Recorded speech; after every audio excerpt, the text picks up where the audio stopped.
Assalamualaikum warahmatullahi wabarakatuh. Halo teman-teman semua, kembali lagi dengan saya Nurul Waki Rahman.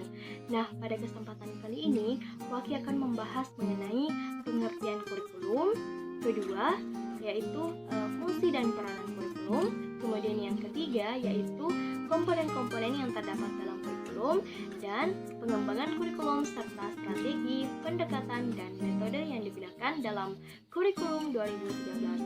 Nah, untuk lebih jelasnya, nonton dan simak sampai akhir ya.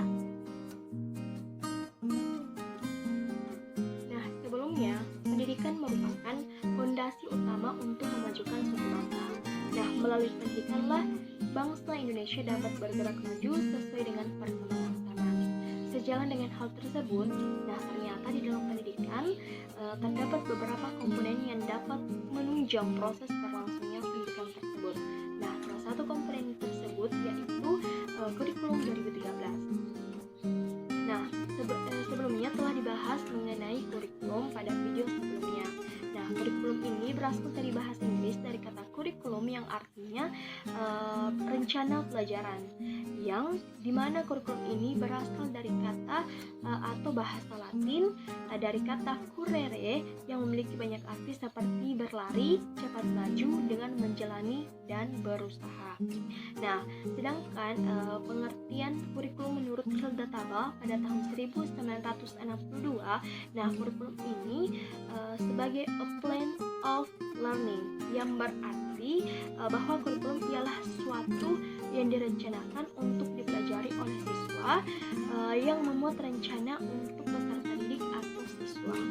Nah, sedangkan menurut Crow and Crow bahwa kurikulum adalah rancangan pengajaran atau sejumlah mata pelajaran yang disusun secara sistematis untuk menyelesaikan suatu program untuk memperoleh suatu ijazah.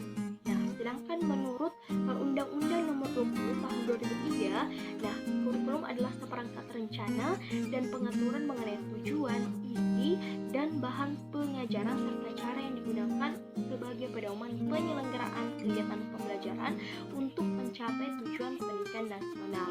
Nah, dari pengertian tersebut dapat disimpulkan bahwa kurikulum merupakan suatu rancangan pembelajaran yang disusun secara sistematis untuk mencapai suatu tujuan pendidikan nasional.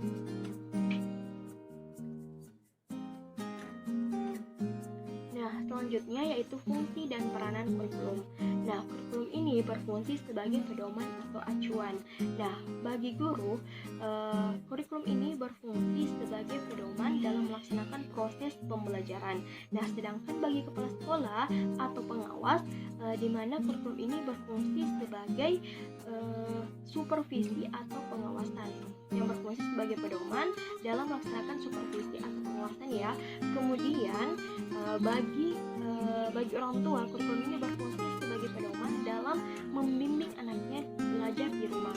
Nah, sedangkan bagi masyarakat bahwa kurikulum ini berfungsi sebagai pedoman untuk memberikan bantuan bagi terselenggaranya proses pendidikan di sekolah.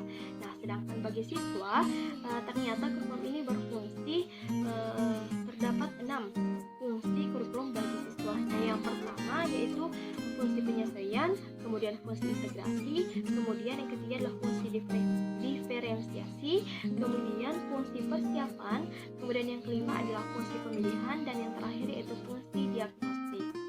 Sejalan dengan hal tersebut, kurikulum ini juga memiliki peranan yang sangat penting dalam dunia pendidikan dan memiliki tolak ukur terhadap pencapaian pendidikan.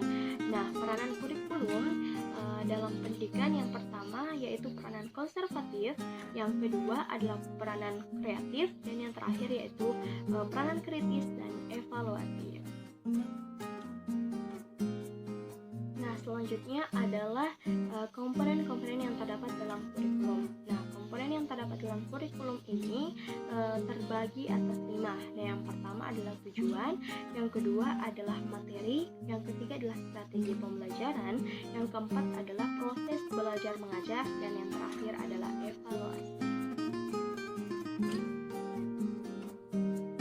Nah, selanjutnya yaitu pengembangan materi dan juga pendekatan strategi atau metode yang digunakan dalam kurikulum 2013.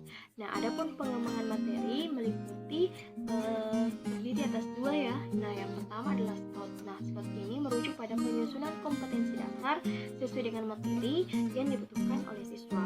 Dan yang kedua yaitu sketch atau turunan atau urutan atau kronologis yang meliputi cakupan sifat, isi, dan organisasi materi.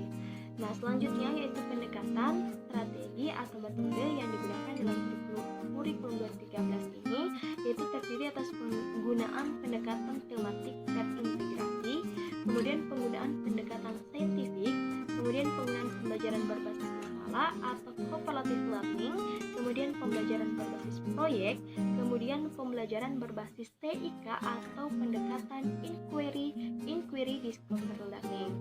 Nah, mungkin itulah yang sempat saya sampaikan dalam video pembelajaran kali ini. Apabila ada kesalahan kata dari saya agar kiranya dimaafkan ya. Wabillahi taufiq wal hidayah. Wassalamualaikum